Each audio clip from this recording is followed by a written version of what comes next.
अमावस्या की वो रात जब बिल्कुल अंधेरा था, हाथ को हाथ नहीं दिखाई पड़ता था। ऐसी अंधेरी रात में निशांत अपनी कार से घर की ओर जा रहा था। वह जल्द से जल्द घर पहुंचना चाहता था। तभी उसे रास्ते में एक आदमी काले कपड़े पहने चलता दिखाई दिया। निशांत आगे बढ़ रहा था, तभी उसने हाथ दिया।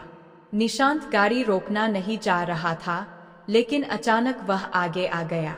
जोर से ब्रेक लगाकर निशांत ने गाड़ी रोकी। उसे बहुत गुस्सा आया। निशांत, क्या है, मरना है क्या? वह आदमी साइड वाली विंडो के पास आकर बोला। आदमी, मरना नहीं, बचाना है तुझे, तेरे परिवार को, तेरे कारोबार को। निशांत को कुछ समझ में नहीं आ रहा था। आदमी परेशान है, फिर भी इतना गुस्सा? कारोबार तेरा चल नहीं रहा, परिवार बीमारी से परेशान है, और तुझे नहीं पता तेरे ऊपर मौत का साया छाया हुआ है। निशांत, तुम्हें यह सब कैसे पता? आदमी, इस अमावस्या की रात मैं तेरा ही इंतजार कर रहा था।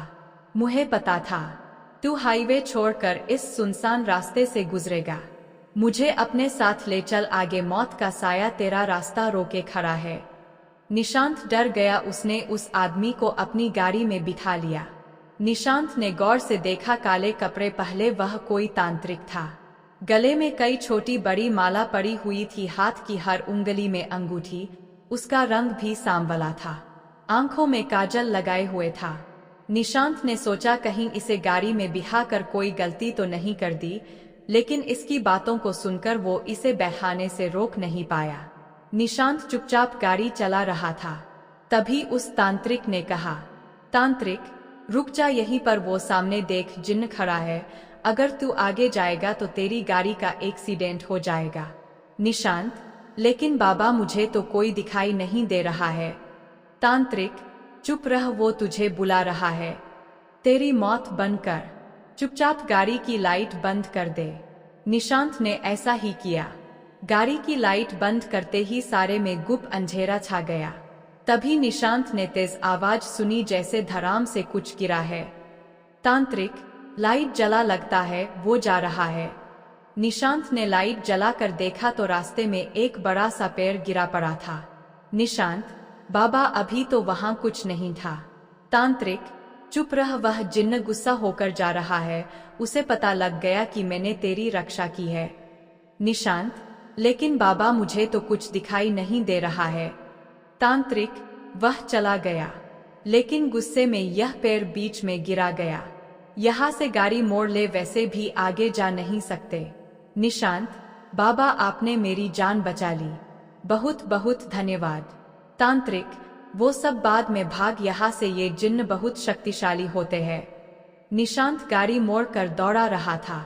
फिर वह हाईवे पर पहुंच गया। शहर आने वाला था, तभी तांत्रिक ने कहा, तांत्रिक गाड़ी रोक दे, मुझे यहीं उतरना है।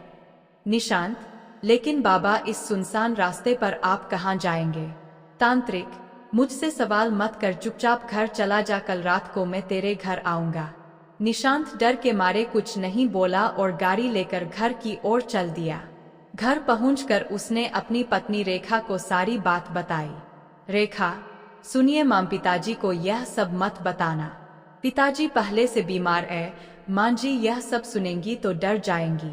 निशांत, अरे उस तांत्रिक ने मेरा पता तो पूछा ही नहीं, वह यहाँ तक कैसे पहुँचेगा? रेखा, वह सब छोड़िए, आप सही सलामत आ गए यही काफी है। अगले दिन रात को 9 बजे किसी ने दरवाजा खटखटाया। निशांत ने गेट खोला। सामने वही तांत्रिक खड़ा था। निशांत, बाबा आपको मेरा घर कैसे मिला? तांत्रिक, मुझे पूजा करनी है, तेरे घर में किसी का साया है। तांत्रिक ने पूजा शुरू कर दी। तभी उसकी निशांत की मां तांत्रिक के सामने आकर बैठ गईं। मां, तुझे भी खा जाऊंगी। तांत्रिक, किसने भेजा है तुझे यहाँ? माना इस परिवार को बर्बाद करना है। तांत्रिक, सही सही बता, क्या बात है? मान, यह मुझे शमशान से साथ लाया। तांत्रिक, कब? मान, इसका दोस्त मरा था, तब यह शमशान गया था। वहां इसके दोस्त के बराबर में मेरी चिता जल रही थी। यह जूते पहनकर उस पर चढ़ गया। तभी मैं इससे बदला लेने इसके साथ आ गई। तांत्रिक, निशांत ये सही बोल रही है। निशांत, हाँ पता नहीं बाबा, एक चिता जल तो रही थी पास में, पर मुझे नहीं पता मैंने कब उस पर पैर रख दिया। तांत्रिक, शमशान में जूते पहन कर क्यों गया तू? निशांत, बाबा गलती हो गई। तांत्रिक, लड़का गलती मान रहा है, जा चली जा यहाँ से। मान, नहीं इसके बाप को लेकर जाऊंगी। तांत्रिक, मेरे साथ चल, मैं तुझे मुक्ति दिलाऊंगा।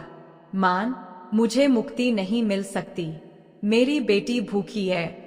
तांत्रिक, कहाँ है तेरी बेटी? मान, जमुना के पीछे युग्गी में है। उसे भूखा छोड़कर मैं भीख मांगने निकली थी, तभी एक ट्रक चढ़ गया। मेरी बेटी मेरा इंतजार कर रही है। तांत्रिक, तेरी बेटी का इंतजाम हो जाएगा, चल मेरे साथ। तभी निशांत की मां बेहोश हो गई। तांत्रिक, तुम्हें इसकी बेटी को पालना होगा, तभी इसकी आत्मा को शांति मिलेगी, जल्दी बोलो। रेखा, ठीक है बाबा, हम पालेंगे, लेकिन पिताजी को ठीक कर दीजिए। निशांत ने भी उसकी हाँ में हाँ मिलाई। तांत्रिक और निशांत उस युग्गी में गए। वहां युग्गी वालों से बात की और निशांत ने उस बच्ची को गोद ले लिया। उसके बाद न तो वह तांत्रिक नजर आया न वह चुड़ैल। निशांत का परिवार बहुत खुशहाल हो गया। उसके पिता स्वस्थ हो गए, कारोबार फिर से चलने लगा।